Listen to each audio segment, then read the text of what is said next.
So, I am going to start doing some more oneers. These are videos that are done in one take. I'm going to try to keep this within about 5 minutes. Not going too far outside of 5 minutes, but okay. 1917. How are you guys doing? It's it's been a minute since I've done like a bunch of reviews, so I hope you enjoyed the onslaught of videos I'm about to send at you. But anyways, so 1917. I saw this a little while ago, and I'll be honest with you, I've been stuck on my thoughts for this film because is it a great film? Yes. Did I love it as much as the rest of the world? Apparently, absolutely not. War films have admittedly always been a bit of a weakness for me. I'm not a giant fan of war films. My favorite war film to date, I believe, is still The Hurt Locker. This new film, 1917, is definitely within Sam Mendes' like top 5, top 3 best movies he's ever made. I ultimately feel like let me bust out this stopwatch so I don't lose track. I ultimately feel like the filmmaking in this film is up here, which is like godlike. It's like borderline next level. I mean, the filmmaking is top notch. Like, I'm talking about the camera movements, just the overall cinematography, all the blocking. It's just expertly done. So the filmmaking is right here, and everything else is right here. This movie has a lot in common with Dunkirk, particularly in the way that it treats its characters, mostly, you know, which is very coldly. You know, we don't get a list of biographical information about these people, you know what I mean? We're kind of just like flies on the wall, following along, observing, you know, the two leads as they try to, you know, send a warning as they try to prevent further doom from happening, and during World War I. And the two main characters, played by George MacKay and Dean Charles Chapman, I thought their performances were pretty phenomenal. The performances were pretty phenomenal. But in all honesty, everybody in this film is pretty much playing on the same note. No one particularly stood out. Nobody was exceptional. Like, everybody was very, very solid with the performances. The music was good.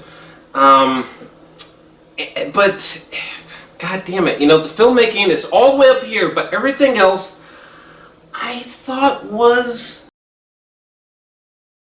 I guess, I don't know, the story and its characters did not really impact me that deeply, you know.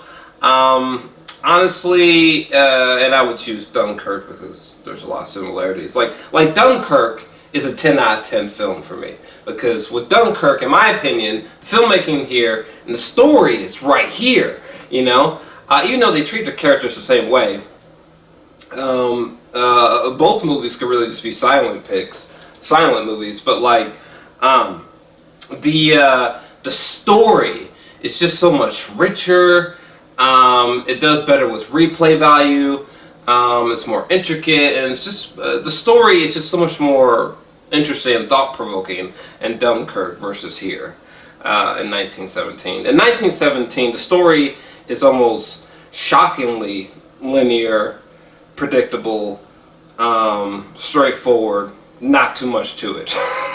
You know what I mean? So, and another thing that kind of bugs me is that when Sam first explained this movie to me, I thought that this movie was literally done in one whole take, one continuous shot. And when I found out that this movie was not actually done in one take, that kind of broke my heart a little bit. And granted, there's movies like The Revenant or like Birdman where, you know, there's a lot of sequences that are done in one take, but, you know, there's there's a lot of invisible cuts as well. There's a lot of not exactly real one-take sequences, if you get me. But I don't know. I love that they tried to make it look like it was done in one take, maybe this would have been impossible, but I would have loved to see Sam dare and actually try to make this bitch literally one take. It's a shame that this movie literally was not one literal take. Now that would have like emptied out my fucking skull, you know. but you know, the film is still very impressive. I just didn't really care for the characters. I didn't really care for the story. Everything else, though, genuinely was fucking insane. I mean, there's a sequence where a main character is like floating down a river.